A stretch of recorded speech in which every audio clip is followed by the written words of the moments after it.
Deux matchs de deuxième ligue ce prochain dimanche. À Renan, au stade du Sansuy, Renan 1 rencontrera Saint-Pré 1.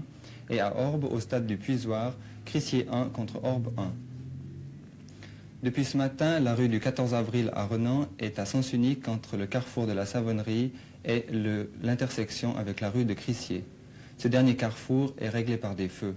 Dans le sens nord-sud, la rue de Crissier est également à sens unique. Conflit du travail à Renan.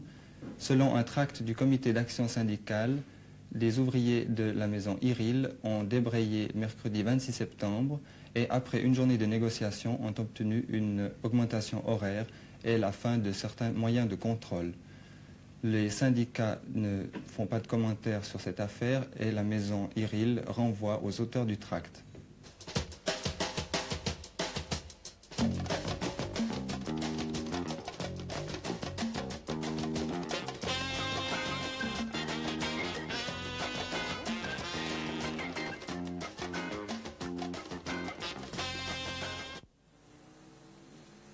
Eh bien, nous sommes sur le terrain même où sera construit un nouveau collège secondaire intercommunal. Monsieur Soulser, vous êtes le directeur de ce futur collège. Quelques élèves de deuxième secondaire sont venus sur le terrain de très bonne heure pour vous poser quelques questions à ce sujet, en particulier à propos de l'organisation du collège. Combien d'élèves y aura-t-il par classe?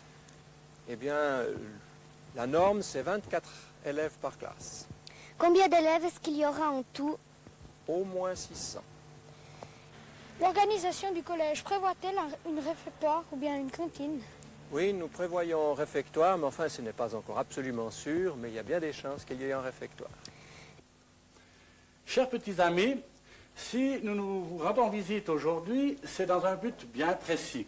Comme vous le savez, Mademoiselle Rouge va quitter sa veste d'institutrice après 35 ans de bons et fidèles services à tous les élèves de notre commune. Vous savez, 35 ans, c'est quand même une carrière. Et Mademoiselle Rouge, à la fin d'une carrière comme la vôtre, qu'est-ce qu'on ressent? D'abord, évidemment, un petit soulagement parce qu'on est très fatigué, mais quand même un pincement au cœur quand on a considéré l'école comme sa vie et les enfants comme ses propres enfants. C'est ça, c'est merveilleux tout cela. Mademoiselle Rouge, on dit dans la ville qu'on vous connaît comme une institutrice sévère, juste, mais quand même très sévère. Qu'en pensez-vous? C'est vrai. Mademoiselle Rouge, dans votre carrière, vous avez vu défiler de nombreuses autorités de toutes les couleurs. Il y a eu des radicaux, des présidents de commission scolaire, des directeurs d'école, des socialistes, des popistes, des libéraux. Que pensez-vous de tout ça? Ça a été difficile, le contact avec ces gens? Oh, il y a eu des courts-circuits, mais en principe, ça se raccommodait toujours.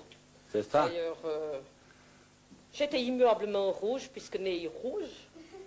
À moins de panacher, je le serais jusqu'à ma mort.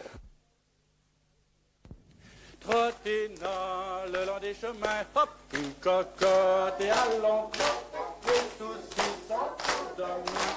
Vito par-ci, Vito par-là. Des Vito, c'en est plein dans ce pays. Mais celui que nous vous présentons ce soir est un Vito bien spécial. Il est archiviste d'une fanfare de 120 exécutants. Il en est le directeur, le président et l'exécutant. Il s'appelle Vladimir Popov. Et sa fanfare, la fanfare de Grappion-les-Cuites. Musique au départ.